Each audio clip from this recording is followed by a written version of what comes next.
Untuk mengejar target herd immunity di DKI Jakarta, Palang Merah Indonesia Jakarta Pusat menggelar vaksinasi COVID-19 dosis kedua pada Kamis 26 Agustus 2021 lalu. Diadakan di Yayasan Perguruan Kesatria di wilayah Percetakan Negara Jakarta Pusat.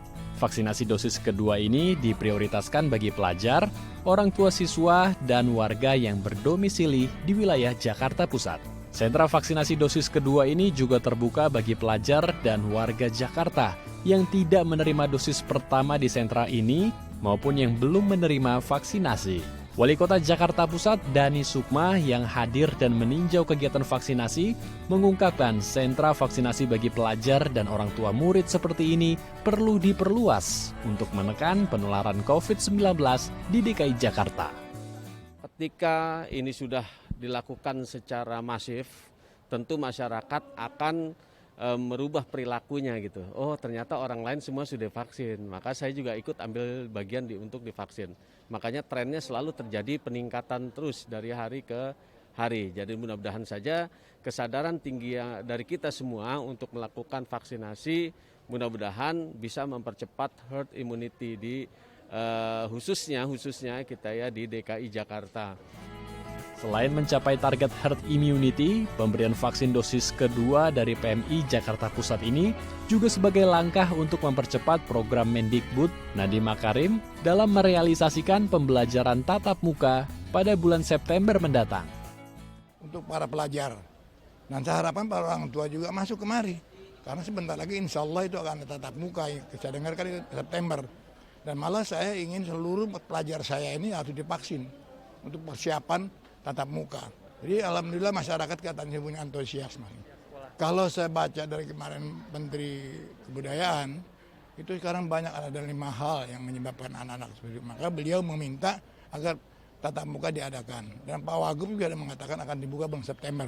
Dan kami semua juga mengharapkan. Karena kami merasa guru-guru kami maupun anak-anak kami itu beda sekali.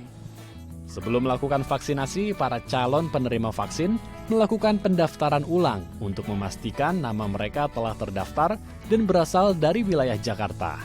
Calon penerima vaksin kemudian melewati proses wawancara dan pemeriksaan tekanan darah untuk memastikan mereka dalam kondisi yang sehat saat menerima vaksin. Usai divaksin, para penerima vaksin pun akan diobservasi atau memantau apakah kejadian ikutan pasca vaksinasi atau KIPI dialami oleh para penerima vaksin. Para pelajar yang mengikuti kegiatan vaksinasi ini pun menyambut baik kegiatan yang berlangsung ini. Mereka berharap kekebalan komunal bisa terbentuk dengan cepat sehingga kegiatan belajar mengajar bisa kembali dibuka. Wah, kangen banget, kangen. Kalau dibandingin sama kayak pembelajaran tatap muka, saya lebih milih tatap muka daripada belajar daring begini. Dia cuma ngasih tugas, terus gurunya kalau misalnya ada murid yang bertanya itu agak cukup kurang efektif dari itunya. Mungkin dari jaringan atau dari apa gitu. Karena kan vaksin emang ada 2 gitu. Jadi ya harus ikut banget sih yang kedua. Karena itu supaya biar terhindar dari COVID lah gitu, terus ningkatin imun diri juga atau dapat bisa sertifikat, bisa jalan-jalan. Setelah memberikan vaksin dosis kedua bagi pelajar dan warga di daerah Jakarta Pusat, dalam waktu dekat PMI Jakarta Pusat juga akan memberikan layanan vaksinasi dari rumah ke rumah untuk penyandang disabilitas dan manula. Endro Pakpahan, Syahri Kurniawan, DAI TV.